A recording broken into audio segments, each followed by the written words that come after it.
Hey folks, thank you for joining us today for the 2025 year-end tax planning and tax law changes update. My name is Carl Lindgren. I'm the Director of Financial Planning here at Stabler Wealth Management. And so I wanted to start today by going through some of the updates in the one big beautiful bill that was signed back on July 4th of this year. And primarily, I like to divide this into temporary changes and permanent changes. And so we'll start by going over some of the temporary changes. Now, high level, the way to think about these are going to be you're going to have basically everything in here effective starting this year, 2025, through 2028, and then they'll be gone in 2029, with one exception. That exception in here is that SALT cap for state and local taxes. So we'll talk a little bit more about that later. But that SALT cap will be effective, the increased SALT cap will be effective 2025 through 2029, and then revert back in 2030. As far as other temporary changes, again, effective 2025 through 2028, we're going to see an increased standard deduction. This is $750 per person or $1,500 for a married couple. I mentioned the SALT cap. We'll talk about that a bit later. The enhanced senior deduction, some of you may have heard this referred to as no tax on Social Security. We can talk about that a little bit later as well. No tax on tips and no tax on overtime for any employees who receive tips or who work overtime. They will see an additional deduction for that is separate from their itemized deductions. This will be up to $25,000 per employee for tips and up to $25,000 for a married couple of overtime or $12,500 for a single person of overtime. Something to mention on the tips and overtime, this is a deduction for against your ordinary income for federal tax purposes. However, this is not a deduction and does not exempt these employees from payroll taxes such as Medicare or Social Security.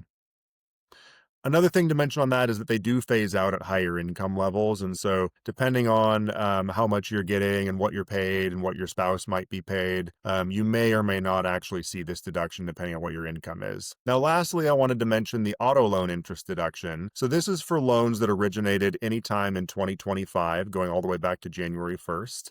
Again, this one's going to be effective 2025 through 2028. So any loans that are originated between January 1st, 2025 and December 31st, 2028, the interest will be deductible in those years for the interest on that auto loan. Up to $10,000. Now, $10,000 of interest at a 6% interest rate is about $160,000 principal value. So that's pretty generous in terms of auto loan. This does only apply to qualifying vehicles, and so depending on the vehicle you're driving or purchasing, this may or may not qualify. I won't get into the weeds on what qualifies and what doesn't, but essentially the government's intention here is to incentivize purchases of vehicles made in the United States. Now, talking about permanent changes. So the primary one we're looking at is the general extension of the rates and the brackets and the ranges of the 2017 Tax Cuts and Jobs Act. Additionally, we're seeing an increased federal estate tax exemption up to $15 million per person. This was scheduled to go down to about $7 million starting next year. And so with this tax law update, we're seeing this made more permanent and in fact expanded with inflation adjustments to it to $15 million per person. So what this means is that a married couple worth up to $30 million does not necessarily have to worry about any federal estate taxes. If they're worth beyond $30 million or if a single person is worth beyond $15 million, they may be subject to federal estate taxes. Couple changes to charitable deductions as well. So for charitable purposes, they're adding actually an additional non-itemized deduction for charitable giving. Now, historically, we've always had to itemize in order to get credit for our charitable deductions. They're adding it's $1,000 for a single filer or $2,000 for a married couple filing jointly, where you can actually deduct that off of your income without itemizing. So you can take the standard and take an additional charitable deduction. They, at the same time, are then also implementing a floor for itemized charitable deductions. So that floor is 0.5%. So if your total income is $100,000, your first $500 of gifting cannot be deducted on your itemized deductions. Anything beyond 500 or 0.5%, could be deducted at that point. So those are the two biggest changes for charitable deductions. By the way, all of these permanent changes are primarily being reflected starting in 2026, as opposed to when we looked at those temporary changes. Again, those were primarily starting being effective 2025. We're also seeing increased child tax credits. So this again was scheduled to go down to $1,000 per qualifying child. Instead, what we're doing is we're going to see this sit at $2,200 per qualifying child. This is increased from $2,000. It was originally $2,000 under the Tax Cuts and Jobs Act. So this was actually an increase even from the Tax Cuts and Jobs Act.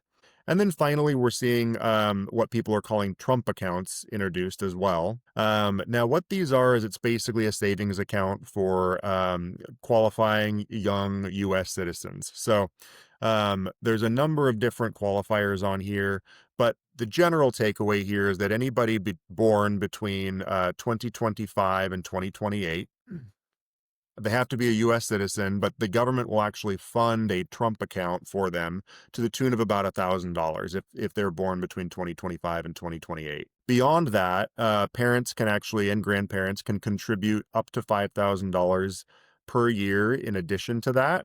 Talk to your advisor about whether or not that makes sense. Really, when we think about gifting to children, we're thinking about 529 plans, UTMAs, and now these Trump accounts are new in there as well. But it may or may not make sense if you want to gift to your children to use the Trump account. We may have more flexibility and more tax favorable options in the 529 plan or UTMA. So again, just talk to your advisor about that. So digging in a little bit deeper, a lot of you may remember this slide. We've looked at this for the past few years. We were looking at, what the tax rates are today compared to what they're going to go to when we sunset in 2026. So again, the biggest change we're seeing this year with the One Big Beautiful Bill is we're getting rid of this, right? So we are no longer going to see that sunset. We are going to lock ourselves in now to these lower tax rates, right? The 10, the 12, the 22, as opposed to 10, 15, 25, right? A couple things to mention on this one. You'll see that increased standard deduction there at the bottom, right? That is changed from the Tax Cuts and Jobs Act, but otherwise the rates are held pretty steady. Another thing I want to mention too, just on the permanence of some of these changes, really, when I say temporary versus permanent, temporary just indicates that there's a sunset provision on it, right? So when we think about things like the no tax on tips, the no tax on overtime, those are going to be temporary in the sense that they have a sunset provision already in them, but they'll stop after 2028. With the permanent changes, there is no sunset provision, so theoretically they could be permanent. However, Congress could always act to change the law and make things more permanent if they or make things more temporary if they decide to. Now, digging in a bit deeper on the SALT cap deduction. So again, this is a temporary deduction that's effective starting in 2025 through 2029 and then disappears in 2030. If you remember back before the Tax Cuts and Jobs Act of 2017, we had an unlimited state and local tax deduction. So anybody who paid a significant amount in state and local taxes, they could deduct that off of their income in their itemized deductions. Under the 2017 Tax Cuts and Jobs Act, this SALT cap deduction was limited to $10,000. Now, with the One Big Beautiful Bill signed in July, they increased that cap from 10,000 up to 40,000. It does phase back down to 10,000 if your income grows over $500,000, and this is regardless of your filing status. So if you're a single person with over 500,000 or a married couple with over 500,000, you'll start to see that cap phased back down to 10,000 if you have over that income from 40,000 to 10,000 on the deduction phased down. It's fully phased out at 600,000. So essentially you can kind of imagine if you have over 600,000 of income, you still have that $10,000 cap. You're not going to be lowered than that. And then after 2029, starting in 2030, we're going to go back to the $10,000 cap for everybody, regardless of income. Now, this one's a little bit controversial. So the enhanced senior deduction, a lot of people are referring to this as no tax on Social Security. Candidly, Social Security is not required to get this deduction. And at the same time, the taxable calculation for Social Security is not affected. And so basically, you could be 62 years old, you could be receiving Social Security, and you could not receive the deduction because you're not over 65. At the same time, if you delay your Social Security till 70 and you're not receiving, you might be 67 or 68, you will receive this deduction, assuming your income is at the right level. So basically, what this is the $6,000 deduction for anybody over the age of 65. It does phase out depending on your income. So a single person, starts to phase out at about 75,000. For a married couple, it starts to phase out at about 150,000. And there's essentially $100,000 phase out, right? So by the time a single person gets to 175,000 or a married couple gets to 250, the entire deduction has phased back down to zero. Now, the effect of this for a lot of people, what they'll see, let's say somebody, for example, has $75,000 of income, is a single filer, and let's say that they take an additional or show an additional $10,000 of income at 22% tax. While that by itself, that income will be taxed at 22%, it will also start to erode this deduction a bit. And for a single person, what it'll feel like is almost like an additional 1.5% tax. For a married couple, it'll feel more like 2.5% tax. The reason that it feels a little bit heavier for a married couple is because they have two $6,000 deductions that are being depleted at the same time, as opposed to a single person who just has one. The reason I think that a lot of people are referring to this as no tax on Social Security is frankly because when you add up all of the deductions, if you add up a standard deduction plus, seniors already have and continue to have an enhanced senior deduction, it's not quite this generous, but it's part of the standard deduction for anybody over 65. So you add the standard deduction plus that already existing senior deduction plus this new enhanced senior deduction. When you add all that up and compare it to what most people are receiving in taxable Social Security, the deductions kind of offset what people's taxable Social Security might be. And so that's, I think, where the conversation is headed or has gone regarding the no tax on Social Security and why it may be referred to that way. So now we'll jump into some proactive tax planning ideas for the end of the year. And again, we want to be really proactive here. We don't want to be reactive, right? So when we talk about tax preparation, that's more reactive. We're looking at what happened. We're filing the taxes. We're saying, hey, did you know you could take this as a deduction? Let's take advantage of that. And that's great. But we also want to think about being proactive, looking ahead, right? So in the year, we're conducting projections and we're saying, hey, we should be doing X, Y, Z in order to take advantage of your tax situation this year. So when we think about taxes, right, there's a lot of taxes that we all pay, and it's really important that we kind of think about how to minimize them and really control what we can, right? There's a lot. There's income taxes, payroll taxes, gift taxes, capital gains, real estate. When you add it all up, it's pretty significant. So I wanted to look at this case study just to show you the power of how being proactive can actually be very helpful. So this is two couples, very similar situation, right? They've got $2 million in IRAs. They've got a $500,000 non-IRA, a $2 million home. And on the left, you've got, Gary and Glenda go with the flow, who really just, they live their life. They file their taxes. They take all of the deductions they can, after everything is said and done. But they're not super proactive, right? They just kind of go with the flow, right? And after it's all said and done, they end up with about $750,000 of tax burden between the Washington state estate tax as well as, various income taxes.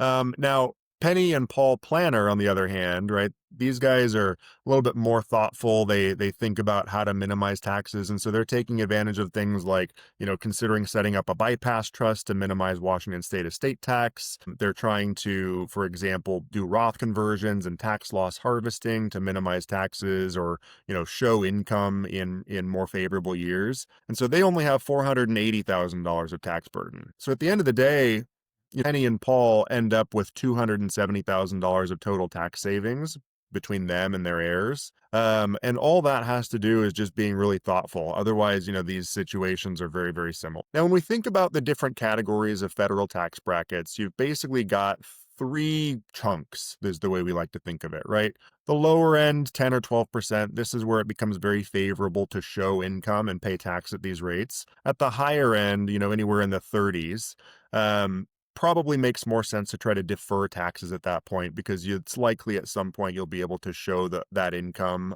later on at a lower rate. And then if you find yourself in the 22 or 24, then it's really probably, we need to sharpen the pencil and look at whether or not we should be doing Roth conversions, really comparing to, hey, where are you going to land and what options are you going to have in the future?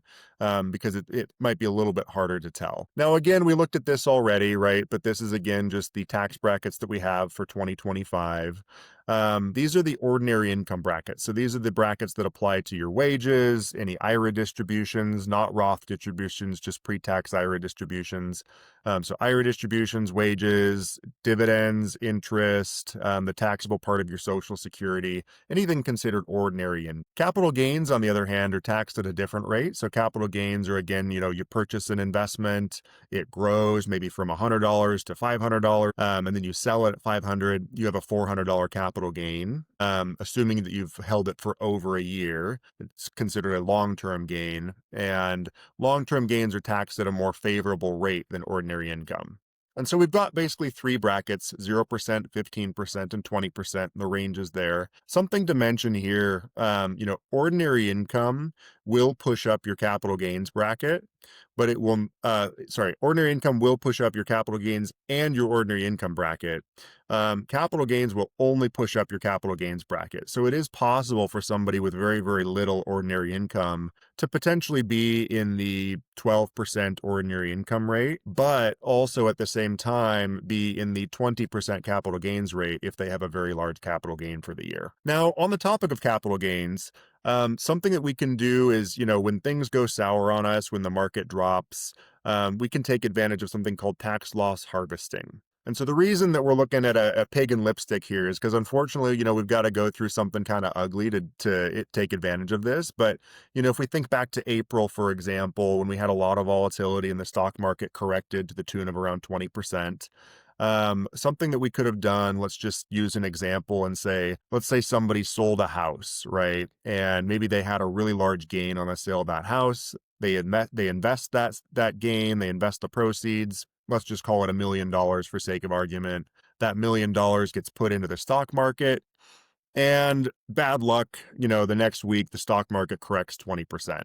Well, they lost $200,000, right? Doesn't feel good. What we can do is we can actually, take those losses on paper, sell everything, right? Take the losses on paper for tax purposes, lock in that $200,000 loss, and then immediately buy back something that we expect to perform similarly. Now, we can't buy back the exact same security. Otherwise, the IRS says, hey, that's considered a wash sale, and they do not allow us to take the gain. But we can still buy back something, like I said, that we expect to perform very similarly. And hopefully, the goal there is if the market recovers, we want to participate in that recovery. Now, the nice thing about tax loss harvesting in that way is if you're participating in the recovery, you're never out of the market. And so you continue to let that recover, but you're able to take that 200,000 in that example, and deduct that off of, theoretically, you could deduct it off of the gain on the sale of your house, or you could potentially even carry it forward and offset your ordinary income to the tune of $3,000 per year until you used all that up. So it can be very, very powerful. Now, another thing that I mentioned earlier is, Roth conversions, right? So we want to think about doing Roth conversions for a number of reasons. What we want to think about, right? So any money in a Roth is not subject to any RMD or required minimum distribution at age 73. It's also really nice too, if we find ourselves, for example, let's say that we're in the 12% tax bracket this year, but we expect in the future year we might be in the 24 or 32% tax bracket.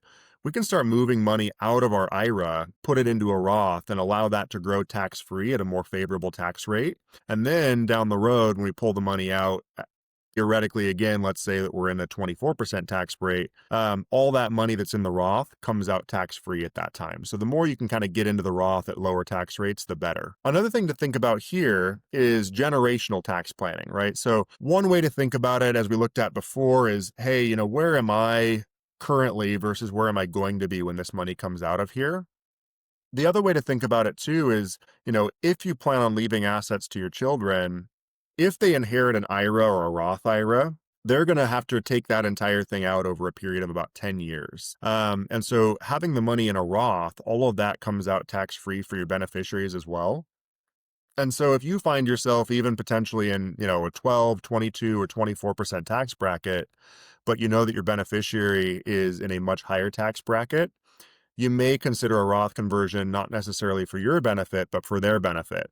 Now, of course, what this requires is you have to be willing to pay the tax on their behalf. So talk to your financial planner, talk to us about this. We can kind of help you sort out what makes sense. And a lot of times it involves a conversation with your beneficiaries as well. Things to think about when we're looking at Roth conversions, though, there can be some traps, right? So when we're thinking about, hey, I want to let's max out the 12% bracket or max out the 22 or whatever bracket we're in if it seems favorable. We want to avoid either pushing ourselves into a higher, what's called like an IRMA bracket. This is what affects your Medicare premium. So for anybody on Medicare, something we really want to pay attention to, because if we can kind of push right up to the limit, but if we go $1 over, it can even affect your Medicare premiums in a couple of years to the tune of about $1,000 per year. Another thing to look at is what's called the net investment income tax. Now, this is an additional 3.8% tax on investment income if a married couple has over $250,000 of income or a single person has over $200,000 of income. So again, little things to think about where we don't want to trigger any of these tax traps. And there's others as well, right? Whether we're eroding deductions or, for people who aren't necessarily on Medicare yet, they may be on like the Affordable Care Act or Obamacare, and this could affect their subsidies as well. And so we just want to kind of be paying close attention to not just what bracket we're in, but also what are the ripple effects of any Roth conversions that we're doing. Now, to jump into deductions a little bit, typically the way that people think about taking deductions is they just try to maximize deductions as much as they can every year. Now, it may not make sense to do that when we kind of think about being proactive. And so what you'll see here on the left is a more traditional way of taking itemized deductions. You've got your mortgage interest, your state and local taxes, your medical expenses to the extent that they're deductible. And then maybe if you give charitably, it might push you over the top and justify taking a itemized deduction as opposed to the standard deduction. However, if we're being a little bit more proactive about it, what we can do is we can actually start and say, okay, mortgage interest and state and local taxes, those are probably going to be pretty fixed every year, right? We can't control a ton of, when we pay our taxes, unfortunately, or when we pay our mortgage. But what we can control to some extent is when are we going to see medical expenses, right? If it's towards the end of the year and we're looking at getting a surgery, do we do that in December or do we do it in January, right? And obviously, our health probably needs to drive that primarily, but to the extent that your doctor thinks it makes sense, if we can delay a month and it makes sense for tax purposes, it could actually save a little bit of money. And then in those years, if we're going to be itemizing anyway, we may, in addition to that, we may take a charitable deduction on top of that, right? And so you'll notice here, kind of that middle bar says, hey, we're going to stack up all the deductions, take a really big itemized deduction in one year. And then the next year we can take a standard deduction, and that difference between the standard and what your itemized deductions would otherwise be, that's basically just free money, right? It's tax savings. So it's a little bit of way to save additional money that way. Now, when we think about charitable giving, again, people who give and then take the itemized deduction for it, this may not necessarily affect them as much. We'll talk about taking money out of an IRA for a qualified charitable distribution. But I want to talk about two things. So I want to talk about the qualified charitable distribution as well as a donor advised fund. So I'll start actually with the donor advised fund just because we just talked about itemized deductions. And so a donor advised fund is something where we're essentially taking a very large deduction all in one year, putting it into something called a donor advised fund. And then that donor advised fund actually can spit out the charitable gifts to your end charities over a period of many years. And so what a lot of people do is they may say, okay, if I'm going to be itemizing this year and I know that maybe I give $5,000 a year to charity, well, maybe I'm going to give $50,000 to my donor advised fund and take a nice $50,000 deduction all in one year. And then that way I can take the standard deduction for the next 10 years and just spit off my ultimate $5,000 a year charitable giving goal from the donor advised fund. It's a really tax efficient way to give. The nice thing about those two is you can actually contribute highly appreciated securities there as well. And in doing so, you kind of avoid the capital gain. The other way to give charitably in a tax efficient way is through something called qualified charitable distributions. And so if you're over the age of 70 and a half, and again, remember that your RMDs start, that's your required minimum distribution, start at 73. You can actually give charitably directly from your IRA at age 70 and a half. And what's the nice thing about this is that, let's say, for example, you're going to take the standard deduction. Well, if you're going to take the standard deduction and you pull money out of your IRA and then you write a check, you don't really get any credit for that, right? Going forward, what we might want to consider is just directly giving money from the IRA to the charity, because by doing that, that charitable distribution out of your IRA completely avoids your tax return. So it lowers not just your taxable income, but it also lowers your modified adjusted gross income as well, which can really help with like Medicare premiums and things like that. Now, going a little bit different topic. So again, we just talked about charitable gifting. Now this is no longer charitable gifting. This is now gifting to individuals or people that, are in our lives that we care about. For 2025, we are allowed to give up to $19,000 per person. So couples can double up, right? So one couple giving, let's say, two parents want to give their child money, they can give them actually $38,000. Couple things to mention here. So if depends on the purpose of what your gift is. So if your gift is just for their quality of life, you want them to enjoy it, do whatever they want with it, we're limited to $19,000, and I'll talk a little bit more about that. You can exceed that, but there's just some filing requirements. But if the gift, however, is for medical bills or for education, you may consider just gifting directly or paying those bills directly, because we're not limited to $19,000 in that case. Now, that $19,000 limit is really only applicable if you just don't want to report it. In reality, let's say that you gave somebody $20,000. Wouldn't be any tax to them, wouldn't be any tax to you. However, what we would have to do is we just have to file a gift tax return letting the IRS know that we exceeded that $19,000. And then if you remember all the way back at the beginning of this presentation, when I talked about the federal estate tax exemption of $15 million per person, what the IRS actually does is they add it all up. So to the extent every year that you exceed this $19,000 per person, you tell the IRS, hey, I gave, let's say I gave $29,000 to somebody. They say, all right, great. You don't have to report the first 19, the next 10, we're going to stack up, right? Over the course of your life, they add that up. And by the end of your life, what they'll do is they'll say, okay, here's how much over the course of your life that you've exceeded that annual exemption, that's 19,000. Plus, then they'll take whatever you pass away with. And so, if you're worth, let's say you're worth, $30 million at the end of your life, and you're a married couple and you've got, $10 million of taxable gifts that you've given throughout the course of your life, then the IRS will say, okay, well we're going to call it 40 million, and they'll tax you on the amount over 30. And so again, most of us don't necessarily have to worry about, a $30 million gift or anything like that. And so for the most part, when we're thinking about gifting to family or friends, we can exceed this $19,000. It's really just that we have to tell the IRS about it is all. Now, going forward, for anybody who's still working, we want to consider year-end retirement savings, maxing out anything if you haven't already done that. So again, we've got, 401ks, IRAs, Roth, non-Roth, HSAs. So we'll unpack the differences here a little bit. So again, anything pre-tax 401k or IRA, that's where you get a tax deduction up front. And then when you take the money back out when you're retired, you pay tax when the money comes out, along with all the growth. You pay tax on the growth as well. For a Roth 401k or a Roth IRA, you do not get a tax deduction up front.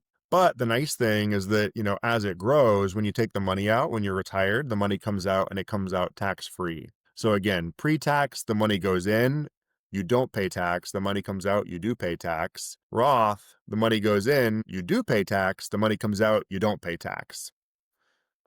Also, I wanted to mention there's something called a mega backdoor Roth. So, difference between a 401k and an IRA, for example. An IRA is just an individual retirement account. A 401k is an employer sponsored account. Um, a lot of times what we'll do for individuals that can't or their income may be too high to contribute directly to a Roth IRA is we do something called a backdoor Roth contribution. A lot of you may have heard of that. There's also something called a mega backdoor Roth contribution for people who have a Roth 401k option. And it may be worth doing that, assuming you have the cash flow ability to do it. It's essentially a really great way for people to get a lot more money into a Roth 401k before the end of the year. So feel free to reach out, ask your advisor about whether or not that's applicable to you. And then finally, the health savings accounts. So again, we want to max out the contributions here as well. The health savings accounts are super powerful as well.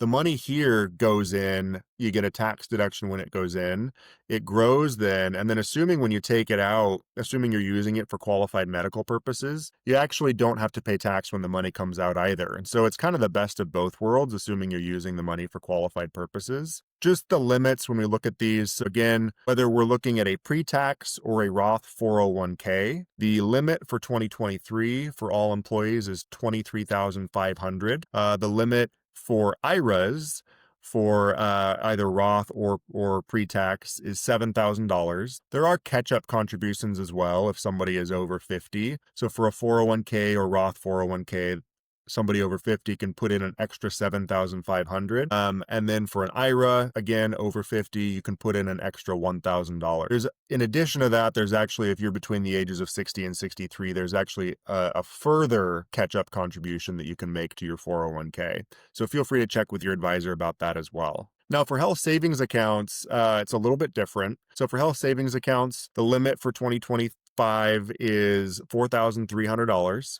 for a just like a direct single person's health savings account, assuming that they're only covered themselves by their plan. If their plan covers their entire family, then they can actually contribute up to $8,300. And they can actually contribute a catch-up contribution as well of $1,000. Now, that $1,000 contribution or catch-up contribution, you actually have to be over 55. So again, the 401ks, the IRAs, the Roth 401ks, the Roth IRAs, the catch-up contributions are applicable after 50. For the health savings account, it's after 55. So that covers just about everything we wanted to talk about for tax planning and tax updates for the year. Going forward, things you can expect from us, right? We want to make sure that we're talking about everything that affects you. And so as we're looking at all these things, we're not talking about everything in that big, beautiful bill. We're kind of talking about the things that people may see online or read about, but really, feel free to reach out because there may be stuff in there that we didn't talk about that may affect you. Similarly, a lot of that stuff in there may not affect you. But let's talk about that individually and we can go from there. We want to communicate pretty frequently. We'll have discussions, and of course, we're going to review all of the economic updates, tax updates, state laws, any issues for our clients. We want to make sure too that we take care of the people you care about. And so, anybody that is on your mind or that you think might benefit from talking to us, please feel free to introduce them to us. We're always glad to help people. Love meeting new people and love helping people with their investment and tax situation. So, with that, you can feel free to contact our office anytime. If you have questions, reach out to us or talk to your advisor. But otherwise, thank you so much for joining us, and we'll talk to you later.